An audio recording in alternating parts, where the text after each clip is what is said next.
It's 109. Good afternoon.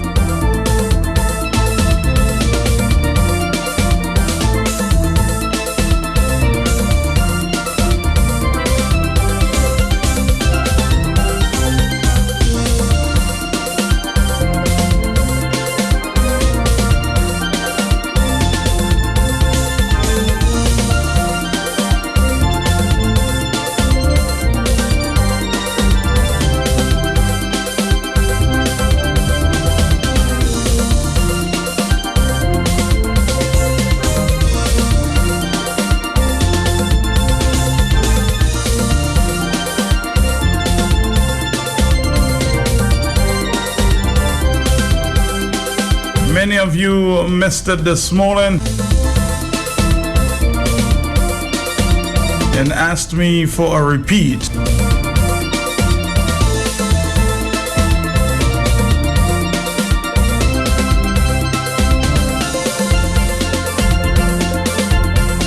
And I guess you're still wondering, what? We're talking about this. Which French company did... No, I'm not talking about this. Come on, we're coming back after this. Come on.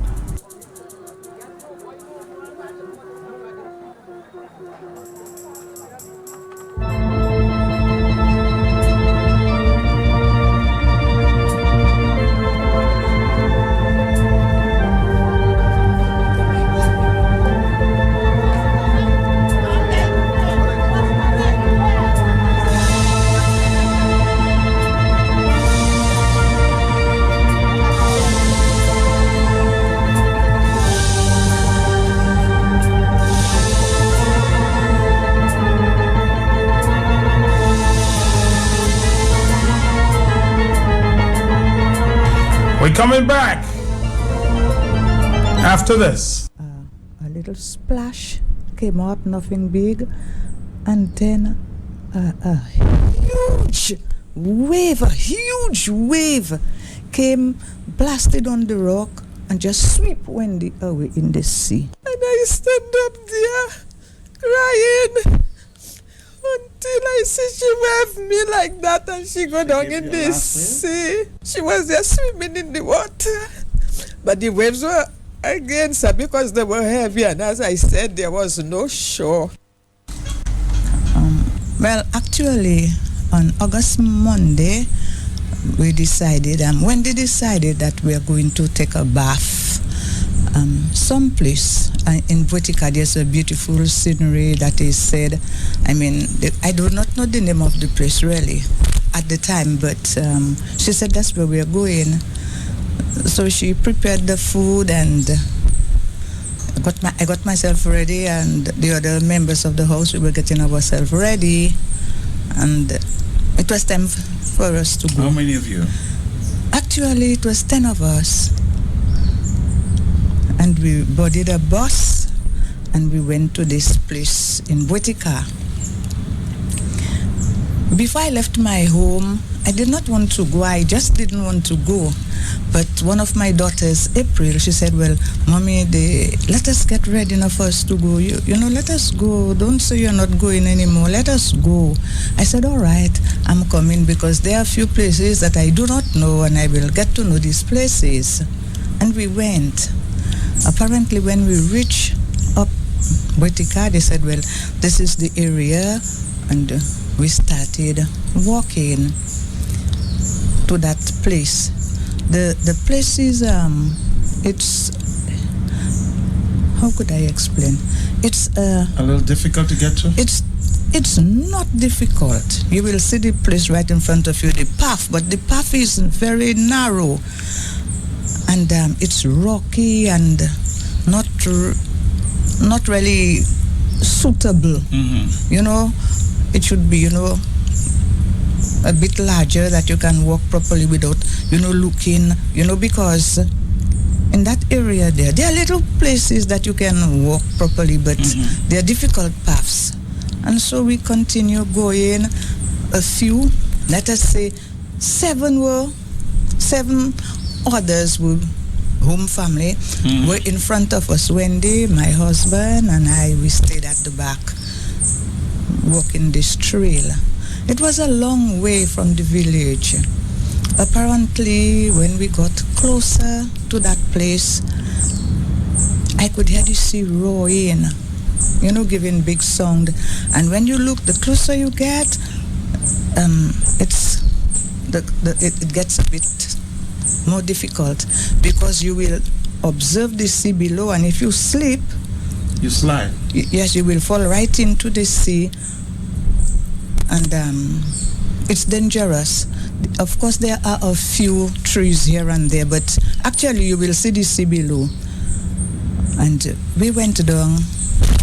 Unfortunately, we met the place. As soon as I saw the place, it's a piece of rock from the land, but it's projected into the sea, like, let us say, a large flooring, but it's rock, and the sea, very rough around that area. On top of that large flat rock, I observe a few pools of water. I don't know if it was made by men or slaves long ago, but what I figured out is that when the sea sends up, the waves, the spray fall into this pool and fills it up. So maybe that is what people like about it. So they go there to bathe in the pool and not in the sea, because you cannot swim there. There's no shore, So, as I said before, we had two small children. The first one, 12, and one, 7. And they went before my husband, Wendy, and I, and they reached there apparently before us. But as soon as I reached, I observed the children were sitting close to the pool. So I shouted after them, tell them to move from there and come a little higher up where I am sitting. Well, of course they did. And then when they took her top off, because they wanted to take pictures by the pool. No one went to bathe in the sea because, as I said, nobody can bathe in the sea. So she was by the pool taking a picture, and my other daughter, April Philogene, was a little way off taking the picture for her. So Wendy was looking at the pool, at the same time focusing on the camera. The sea was at her back.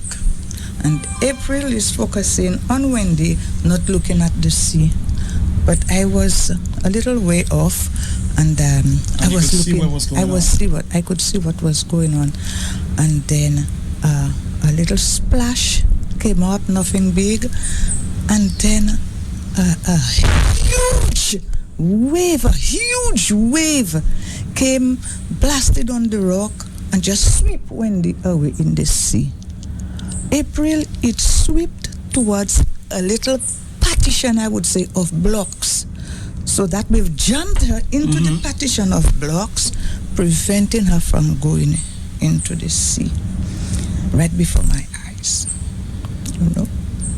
And when I see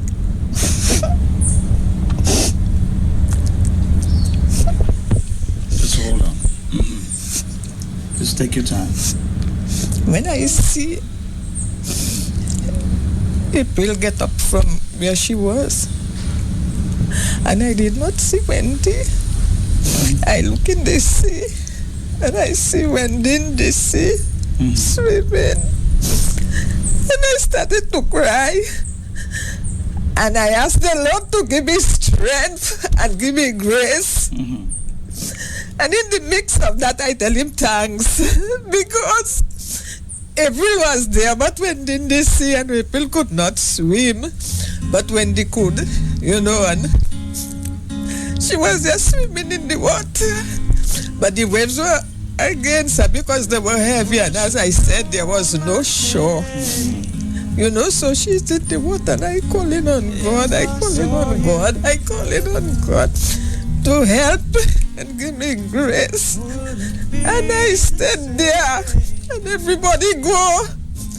And I stood up there, crying, until I see she waved me like that, and she go down in the sea. Carry on, 'cause I know I don't belong here in heaven.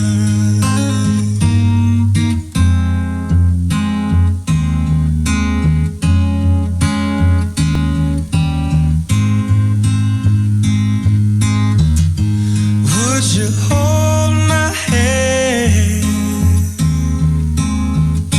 if I saw you in heaven?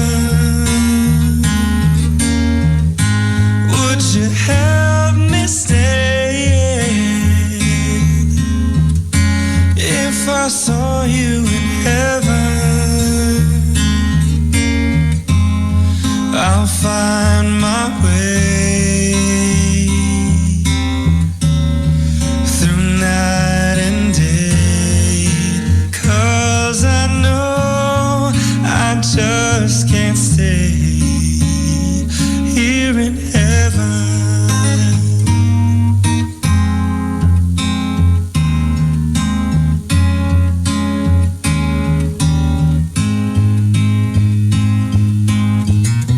Time can bring you down, time can bend your knee.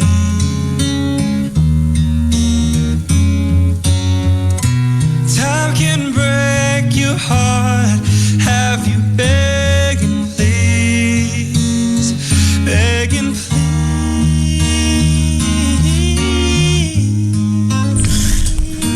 What kind of daughter was she? Well, he was a very nice child. When I say nice, jovial with everybody, but she was a person not taking nonsense. You know, she was a straightforward person. No nonsense person. No nonsense. What will you most remember her for?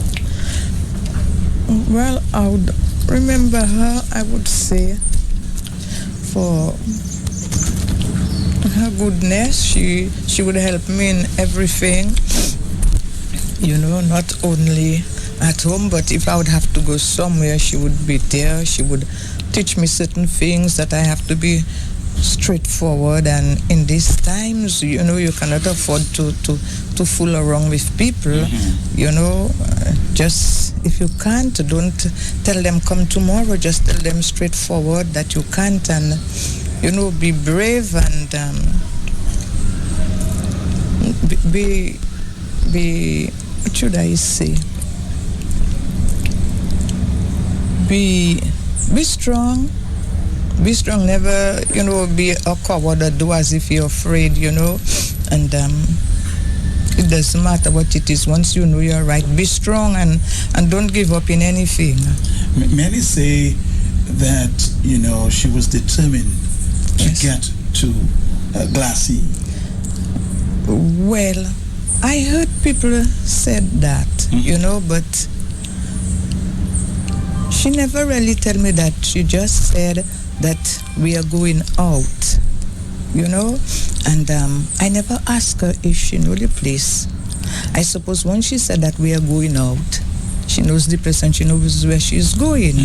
So therefore, I did not question her, because many times she said, we are going to the river, you know, and then she would say, we are going to Layo, and she takes us to Layo. She cooks and we go and enjoy ourselves at Layo. She loved adventure? Very much, a very adventurous person. How was that trip back home without Wendy? Well, I cannot explain now. I just know that I never thought that, you know, I would come back without her, you know, and you know, all along, you know, I just kept praying to God and pray that they would get her body, and they did.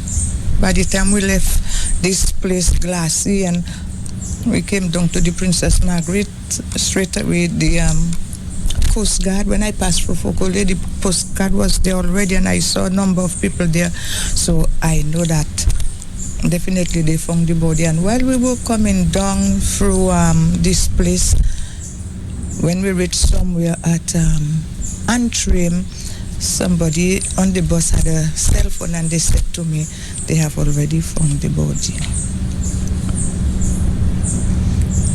When is she going to be buried? Well, we hope to bury her on Tuesday, the 16th at 3 o'clock. Sometimes you, I guess, in your deliberations and thinking, you think that you're having a bad dream? No, I don't think of any bad dreams. No, I just sometimes say to myself, I know she Don't you died. ask yourself, you know, is this for real? Yeah, sometimes I say, am I dreaming? But then I know it is for real. She's not there. She's not in her room. You know, so I just ask the Lord to give me strength, and that is where I get my strength from. How is her daughter? I heard she has a daughter. How is her Yes, her daughter is dealing very well, I should say. I'm impressed because at the time, on the Sunday, when they took her to Grenada, took her to the airport to go to Grenada. Oh, the Sunday before Monday. Yes. And by Monday, this incident happened. Her father called her in Grenada and had some counselors talk to her, and I find she took it well so far, because there's a friend of ours in Canada at the time, and this lady called me and she said to me, Rosaline, guess what? Ira called me from Grenada, and Ira said to me, Auntie Agneta, your best friend has passed, but I won't be going home until the festival is over. I said, is that Ira told you? She said, yes. And so even in this, she was strong. yes, and a few days before she came back, she sent on Facebook, she sent a picture for us, asking us to buy this material to bury her mother, and she herself, she will be wearing the same dress. But now she's here in person. Sometimes I look at her face, it's a little sad, but we don't discuss anything, but just be happy. Mm-hmm. We don't try to press or, tell her anything concerning what happened at all. I do not know on the day of the funeral how it will be for her, but so far she's coping good. She's eating well and she's sleeping well. And you're remaining strong yourself? Yes, I am. I'm asking the Lord for strength every day. I cannot question God. But He knows best. He knows best. Yes, Jesus doeth all things well, and He's my best friend. He's my Savior. He's my all in all. He's my deliverer. He's my guide, and He provides for me, and in Him I will rest. Amen. Amen. Thank you very much. Most welcome. Okay, thank you. Turned a baby into a lady, and mama, all you had to offer was a promise of This is Q905. time of love. Wendy will be buried tomorrow. Services at the Trinity Baptist Church. Love like a mother. Again, our deepest sympathy to family and friends. This is Q905 at 8:30. That was a repeat of this morning's program. We have another special program right here at Q. This is Matt in the morning. A repeat of this morning's program on the hot set. Goodbye's the last time I will hold you. What a sad story there. What a very sad story. A little splash came up, nothing big, and then a huge wave came, blasted on the rock, and just sweep Wendy away in the sea. And I stood up there wave me like that and she go down in this sea.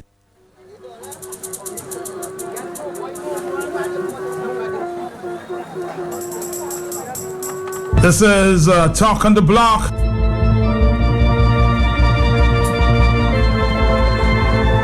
And if you missed it yesterday,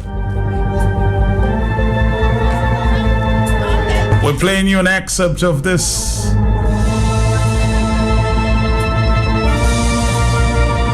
program from St. Kitts on Wien FM on the Kamala Lennox Linton issue.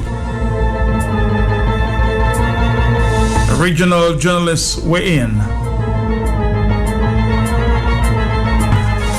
Let's listen to the production of Ken Richards on Wien FM. On Monday, August 8, Dominica's leader of the opposition, Lennox Linton, was invited to state-owned DBS Radio's Talking Point program for an interview on the recently presented national budget. One of the surprising features there, though, that the program host would be the Prime Minister's press secretary, Kamala John Baptist Aaron. Opposition leader Linton said he expected the interview to focus on the budget. It didn't quite work out that way. The encounter was explosive, and we've selected one or two of the more heated moments for our listeners. Here's the first example. And the escalation of poverty in Dominica. Saying that there are limited opportunities in and of itself is not an explanation.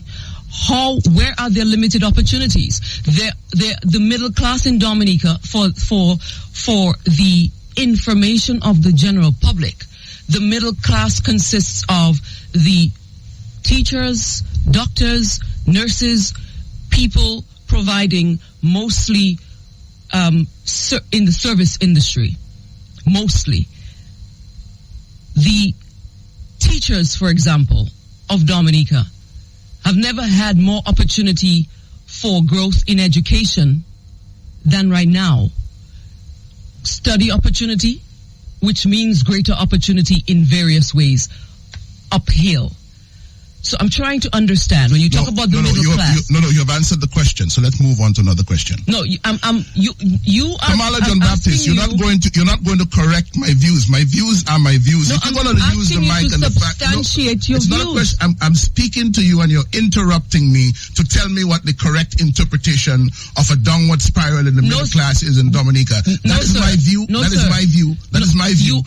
There's a downward spiral. The middle class, in terms of economic advancement opportunities, are having it difficult. How? They're having difficulties. How? And the working class of this country, in a situation of expanding joblessness and unemployment, is having difficulty making ends meet. How? It gets better or worse, depending on your perspective. Before we go there, though, just to signal that we have two reactions to what transpired in the studios of DBS on August 8. Well, it certainly was a very energized and animated exchange. I don't think much substantive information was exchanged. In the excerpt that I heard, a lot of anger, symptomatic of the edgy polarization that we have in all of these countries because of the politics. That was kind of emblematic of that. Ken, I am almost at a rare event, you might well say, almost at a loss for words. This was an extraordinary event that occurred on the radio. An interview? No, I wouldn't describe it that. But I'd really have to say a pox on both your houses, because both individuals were trying to do something that ought never to have occurred in the first place, largely because of the roles that they are playing. It was not a situation where a journalist named Kamala Jean Baptiste was interviewing the leader of the opposition, Lennox Linton. I have interviewed Lennox Linton myself. I am absolutely in support of tough questions being asked of people who either hold public office or seek it. That's our role, to comfort the afflicted and afflict the comfortable. But then you examine Kamala Jean Baptiste's role, not as a journalist, but that of the press secretary of Dominica, of the government of Dominica, officially, legally, the official spokesperson who is not a politician, but the official spokesperson for the government of Dominica, representing the point of view of the Roosevelt-Scarrett administration. That's her job. That's what she's paid to do. It boggles the mind that either individual could sit down and actually have even a reasonable discussion, far less an interview. An interview it could not possibly be. Regional broadcaster Julius Gittins and Operation Rescue's Dwyer Astafan. More from them coming up. But first, more of the Linton John Baptist Aaron encounter. Kamala John Baptist, the teachers and the nurses and the service providers that you referred to are living in circumstances where their incomes are not rising at the same rate that the cost of living is rising, and they're having more difficulty now making ends meet than they had in years gone by.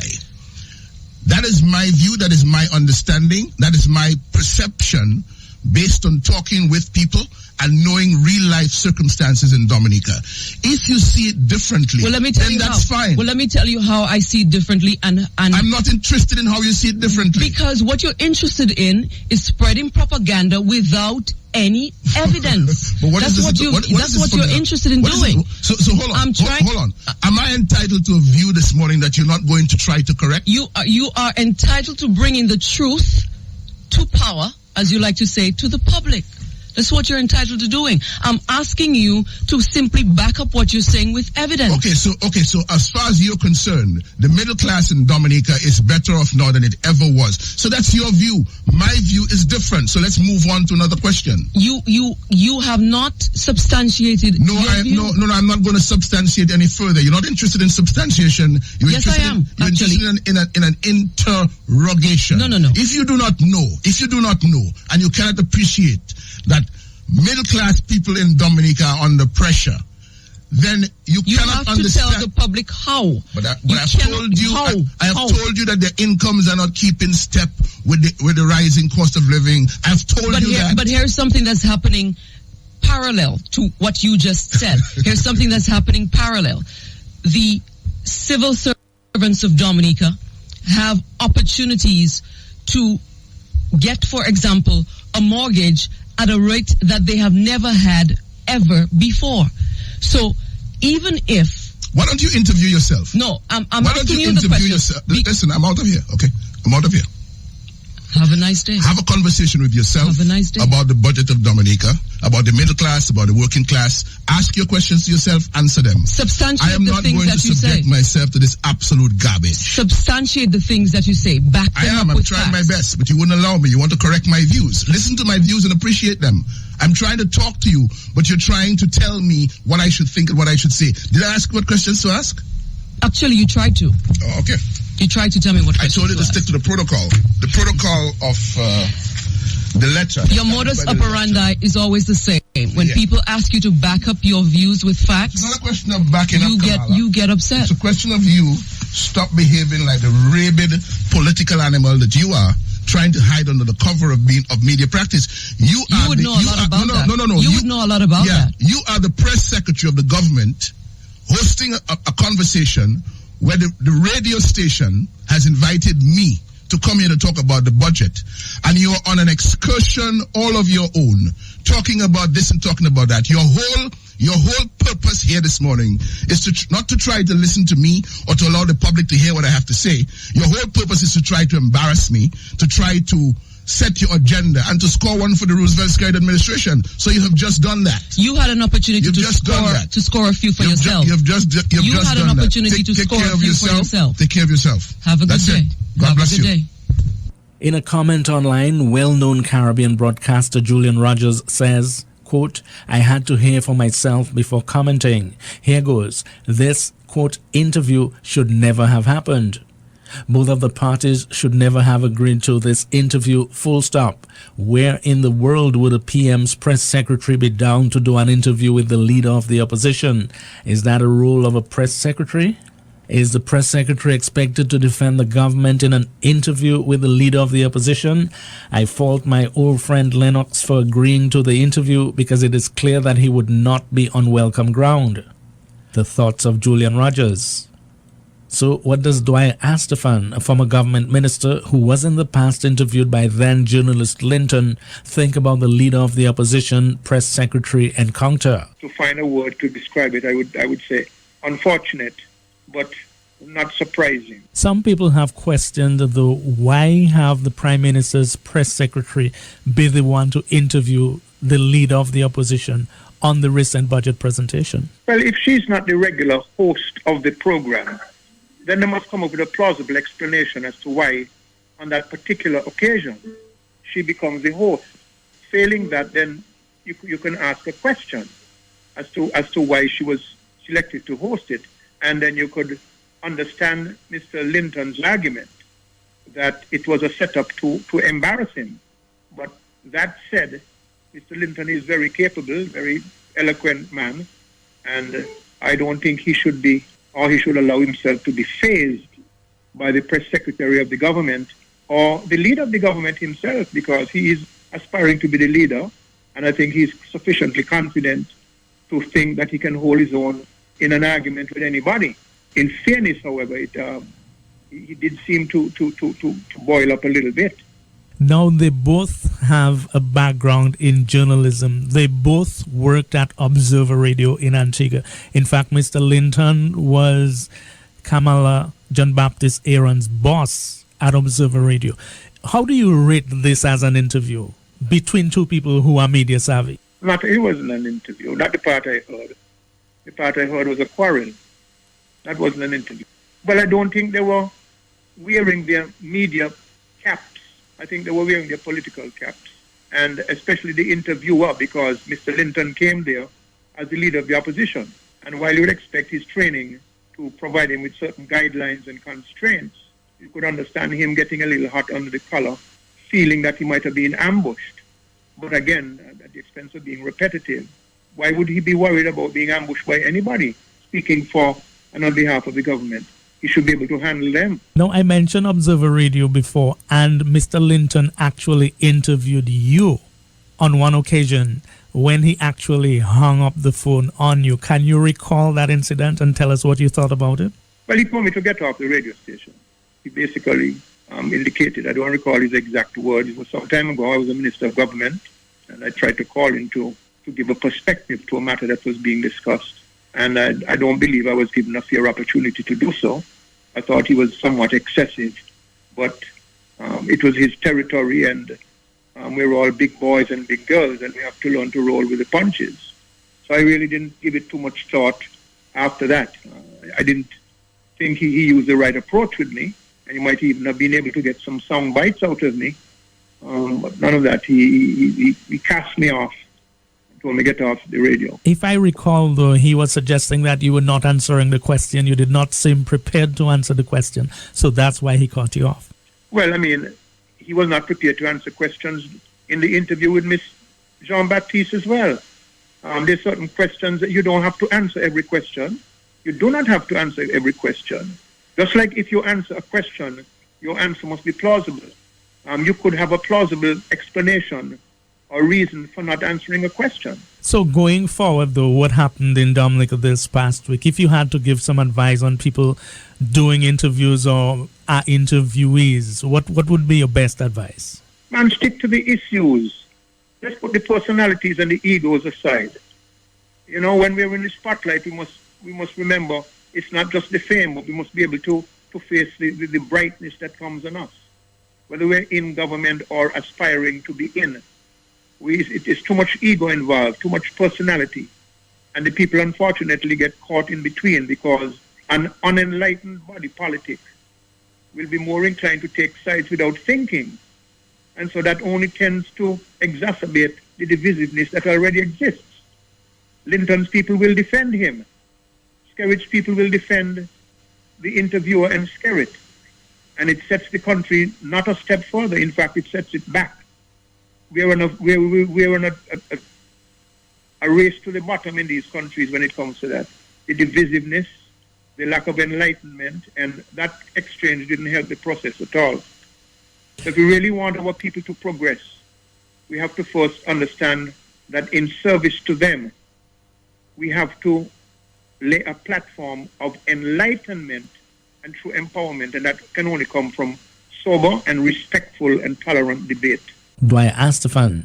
Montserrat's Mike Jarvis is a former BBC producer. His online comment on the issue: a press secretary was selected to interview a leader of the opposition in a parliament, any parliament.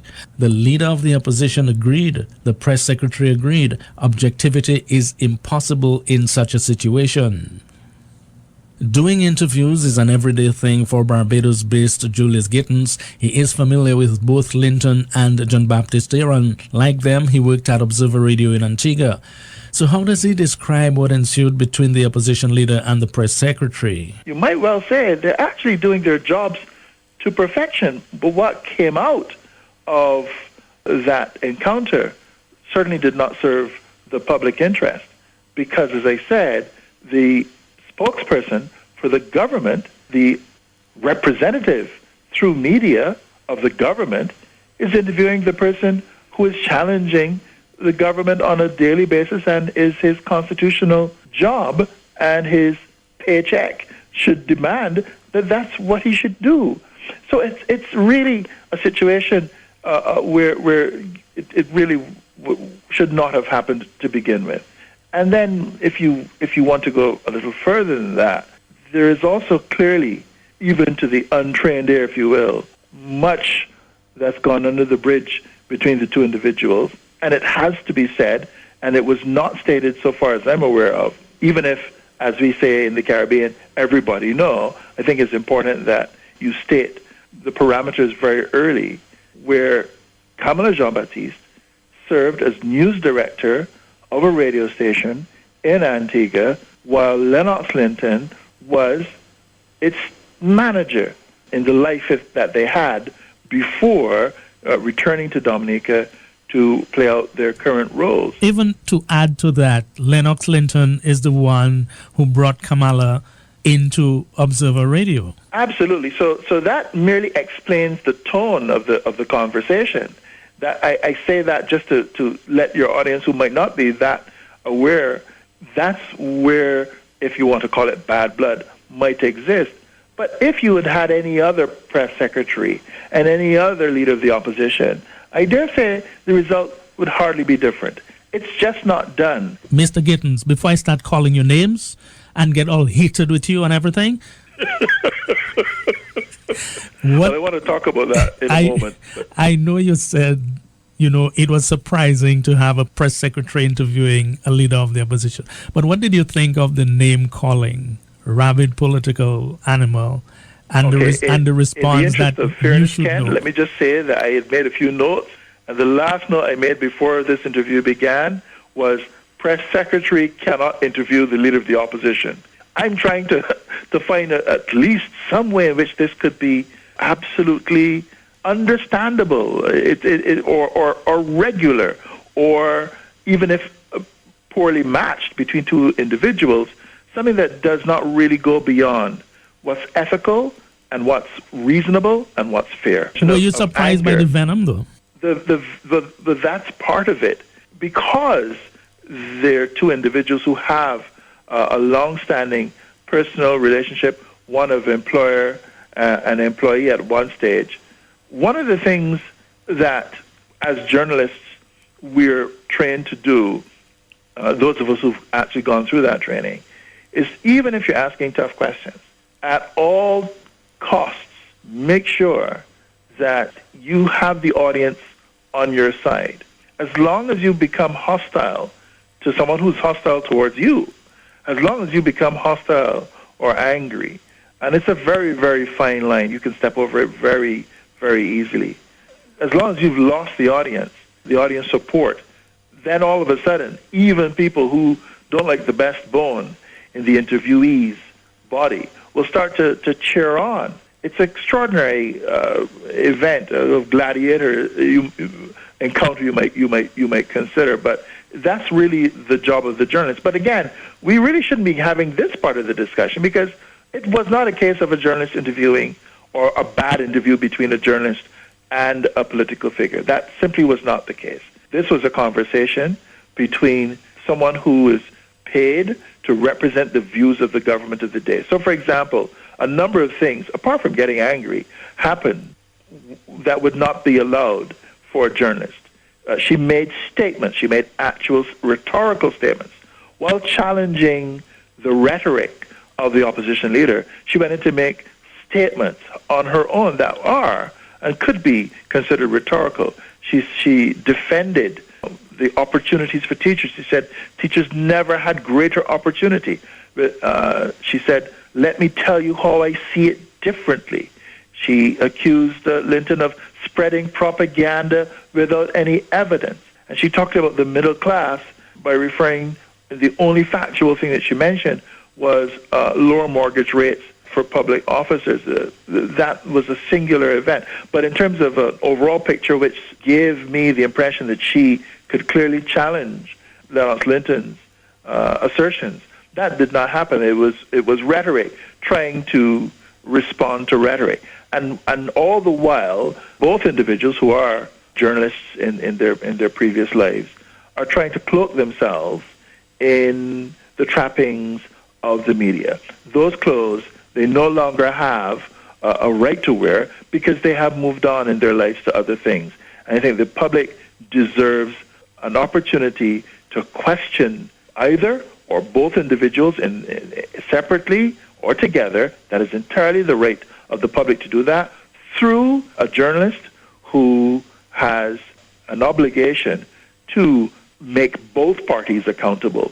But you can't have the press secretary, or even if it were press secretary representing the government versus the public relations officer, if you will, of the opposition. You can't have a situation where one individual is pretending to be an interviewer.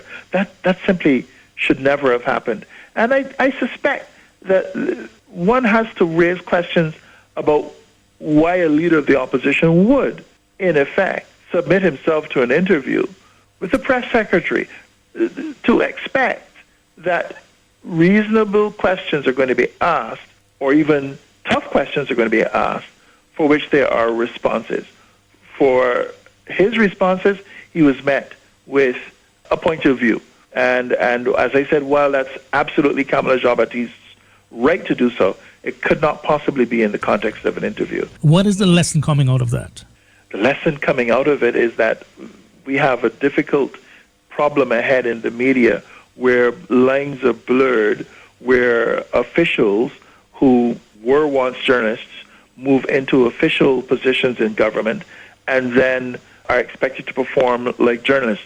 That should not happen. This interview should never have happened because it simply wasn't an interview. It was the government spokesman, the government's defender-in-chief outside of Parliament, someone who's representing the views of the government, trying to bring the leader of the opposition to account. It was never going to happen. It should never have happened. Julius Gittins in Bridgetown. And that was Ken Richards from the Bigger Picture in St. Kitts. I listened very attentively. And I thought at this time I would get the opposition leader on the line to get his impressions. Mr. Lennox Linton, you listened well while regional journalists weighed in on that very popular interview that is now making, as we see, regional rounds. Mr. Lennox Linton, your own impressions of what you heard. Good afternoon, Matt. Good afternoon. Good afternoon to the people of Dominica at home and abroad, and especially the young people of this country. Couple of things, man. A couple of observations. I didn't hear any comment or interest from what the media experts had to say. I didn't hear any comment or interest about the station's responsibility. I was not invited to DBS by Kamala Jean-Baptiste, the press secretary. I was invited to DBS Radio by the management of the radio station. That station, by the way, belongs to the people of Dominica. And we have over the years expressed a lot of concerns about the access given to members of the opposition on the station, whether it be news, whether it be current affairs programming. Let me get that clear, Lennox Linton. You did not know that Kamala was the interviewer until you got there? I received a letter from the general manager of the station, Mr. Cecil Joseph, dated the 2nd of August, inviting me to appear on the Talking Point program on Tuesday the 9th to discuss the budget. My understanding at the time was that the program would have been hosted by Shemaine Green Brown. I agreed to do the interview on the budget. Subsequent to that, Mrs. Green Brown informed me that she was going to be on vacation, and the station had asked Kamala John Baptiste Aaron to stand in for her while she was not there. I expressed my reservations to Mrs. Green Brown, who is the program director, and indicated to her that this lady, from my understanding, is the press secretary of the government, the Prime Minister. And I further requested that since Mrs. Green Brown was not going to be there, she could have recorded an interview with me during the weekend before the Monday, and it would air in the appropriate time slot on DBS Radio. She advised, and I agreed, that she did not have the time to do it because she was leaving the country almost immediately for some engagement overseas. And so reluctantly, I agreed, since I had already taken the decision to appear on the program. I agreed, thinking that maybe the young lady would be prepared to be at least halfway professional and allow there to be a discussion on the budget. It's interesting that the discussion did not get too far before I felt compelled to point out that, Madam, you are the press secretary of the Prime Minister, and you seem to have come here with that agenda. I was not expecting that. I did not come here for that. I did not come here to be harassed about what I did last year or years before when I became the leader. I came here to talk about the budget. So can we move on to the discussion of the budget? Or if you don't have the discipline or the tolerance or the respect for the position that I represent to do the interview that is supposed to be done, step aside, let somebody else do the interview. Remember that part of the exchange? Mm-hmm. For some reason, Ken Richards, the producer of the program, never felt it necessary to put that piece out there because I had concerns. I did have concerns. All right, let's stop a while, Lennox Linton. We don't have too much time, but I'll play you that piece there so the public can listen. Find out which French company did... I'm sorry, not this one there. We will play a piece of this one. By the way, you're the press secretary at the Prime Minister River Skyde, right? I'm the press secretary of the government, but here's the thing that's happening this morning. I'm not the one in Studio 2. I'm the one asking the questions. By the way, being the one in Studio 2, let me make something clear to you. The invitation that I received, you can ask Cecil Joseph for a copy of it. It indicated that I was being invited here to talk about the 2016 budget. You have opened up this interview in a sort of interrogatory kind of way about what I did in 2013, what I've been doing since, whether I have any disappointments, whether I'm where I expected to be, and so on. I've tolerated that. But I'd like us now to come to the discussion of the budget, which is what I came here for. Here's what I think you know as a seasoned former broadcaster. Here's what I think you know, just as well as I do. The person being interviewed does not dictate what the line of questioning is. No, hold on. The person who is being interviewed is not trying to dictate the line of questioning. You just said to me, let's go now, and you are telling me where to go. The person who is being interviewed is simply asking you to follow the protocol which was established by the content of the letter of invitation I received. You will not raise your voice to me. No, but you will not raise your voice to me. Lennox Linton, you talking about this? You see what I'm talking about, Matt? Mm-hmm. So there was a problem which I identified very early in the interview after I had tolerated excursions away from what I came to discuss. And all I was asking for was some basic, very simple media practice etiquette. if I'm invited to station X or Y anywhere around the world, and the specific invitation to me to appear on TV, on radio, in the newspaper, on internet, wherever, says to me, we are asking you to come here to discuss that. One expects that there may be little side questions that are not relevant, but to open it up in the way that it was opened up, and for me to have tolerated it for a few questions, I simply said, listen, let's get back. Let's get on to what I came here to discuss. But Lennox, you're saying the program that we just heard, the bigger picture there from St. Kitts did not necessarily represent that part of it. The bigger picture ignored my concern, which was expressed right there in the interview, and the bigger picture went on to bring experts in the media to tell me what I had already said in the interview. I knew what the problems were. I knew there was a risk involved, and that is why I aborted the interview, and I recognized it could not work. Now, the interview, the piece on the bigger picture goes on to question Dwyer Astafan about an incident between himself and myself on Observer Radio a couple of years ago. Matt, it's interesting how media professionals get involved in distorting history. Dwyer Astafan, at that time, was the Minister of National Security in St. Kitts. He called in from St. Kitts to Antigua to a program that I was hosting. He had a concern about certain things being said in the context of a conversation about an immigration matter between St. Kitts and Antigua and Barbuda. I allowed him to say what he had to say. He was not interrupted. When I thought he was concluding his remarks, I tried to ask him a question, but he wouldn't finish. Remember, I'm behind the controls. I could cut him off at any point. I didn't do that. I allowed him to go on. And then when I was able to get an opening, I said, Mr. Astafan, I would like to ask you a question. His response to me was, I did not call your show to be interrogated by you. And my response was, then get off the radio. And I took off his telephone. It was not that he was refusing to answer my questions.